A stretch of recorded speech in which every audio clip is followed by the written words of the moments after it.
السلام علیکم۔ آج میں آپ کو ایک حیرت انگیز کہانی سنانے والا ہوں۔ 1956 میں امریکہ میں ایک بحری جہاز تیل لے کر جا رہا تھا۔ یہ جہاز اچانک اپنے روٹ سے ہٹا، سمندر میں موجود ایک چٹان سے ٹکرایا اور پاش پاش ہو گیا۔ حادثے کے بعد جہاز کے کپتان کو گرفتار کر لیا گیا اور اس سے حادثے کی وجہ پوچھی گئی۔ کپتان نے بتایا وہ جہاز کے ڈیک پر کھڑا تھا۔ آسمان بالکل صاف تھا۔ اچانک آسمان سے آبشار کی طرح ڈیک پر پانی گرا اور پانی کے ساتھ ہی آسمان سے ایک موٹی تازی بھینس نیچے گری۔ بھینس کے گرنے سے جہاز کا توازن بگڑا اور یہ چٹان سے ٹکرا گیا۔ یہ ایک عجیب قسم کی سٹوری یا جواز تھا اور کوئی بھی نارمل شخص اس سٹوری پر یقین کرنے کے لیے تیار نہیں تھا۔ آپ بھی اس پر یقین نہیں کریں گے کیونکہ اگر آسمان بالکل صاف ہو، آسمان سے اچانک آبشار کی طرح پانی گرے اور ذرا دیر بعد ایک دھماکے کے ساتھ آسمان سے ایک بھینس نیچے گر جائے تو اس پر کون یقین کرے گا؟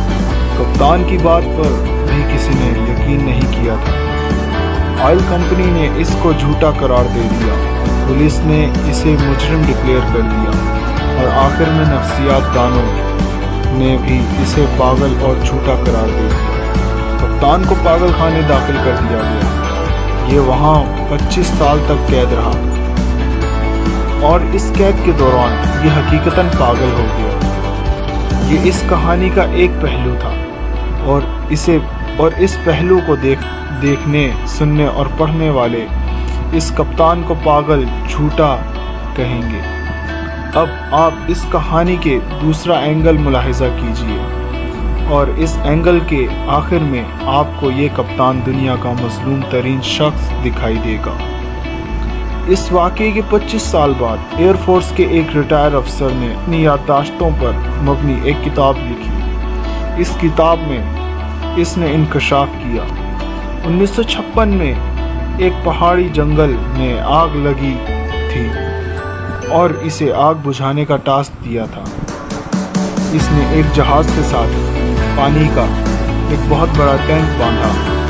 وہ اس ٹینک کو جھیل میں ڈبو کر بھرتا، جنگل کے اوپر جاتا، پانی آگ پر گرا دیتا اور ٹینک بھرنے کے لیے دوبارہ جھیل پر چلا جاتا۔ وہ ایک بار پانی کا ٹینک لے کر جا رہا تھا کہ اسے اچانک ٹینک کے اندر اچھل کود محسوس ہوئی۔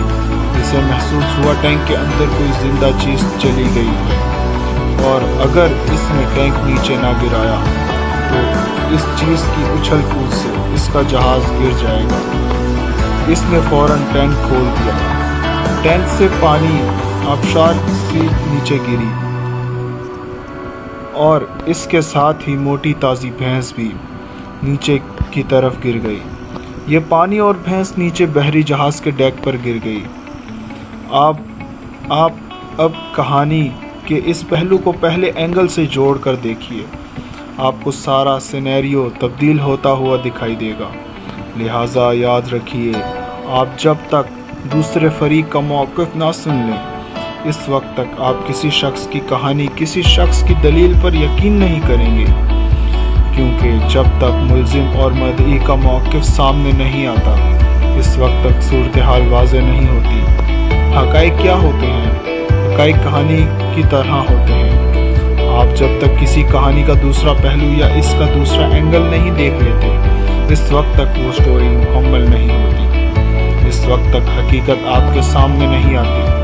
لہٰذا زندگی میں کبھی آپ ایسی صورتحال کا شکار ہیں، آپ ہمیشہ دونوں فریقین کو سننے کے بعد فیصلہ کریں۔